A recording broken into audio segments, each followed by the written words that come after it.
మీ business ఏదైనా మీ ఊర్లో promotion చేయాలంటే అది సుమన్ టీవీతోనే సాధ్యం. ఇప్పుడే సంప్రదించండి. Welcome to Suman TV. ఈ రోజు మనం పల్లివనం పార్క్ దగ్గరికి వచ్చి ఉన్నాం. ఈ పల్లివనం పార్క్ లో ఉన్న అందాలను చూద్దాం. రన్నింగ్ ట్రాక్ గురించి మనం తెలుసుకున్నాం రండి.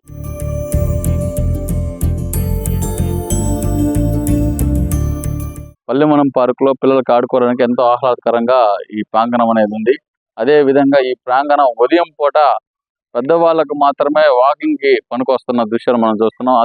అదే విధంగా సాయంత్రం పూట ఈ పార్కు తెరవట్లేదు కారణంతో ఈ పార్కు కి పిల్లలు అని ఎవరు రాని దృశ్యాలు జరుగుతుంది. దీనికి సంబంధించిన అధికారులు చొరవ తీసుకొని సాయంత్రం వేళ పార్క్ ని తెరవాల్సిందిగా ప్రజలు కోరుకుంటున్నారు. గత టీడీపీ ప్రభుత్వంలో పల్లివనం పార్క్ అనేది ఏర్పాటు చేశారు.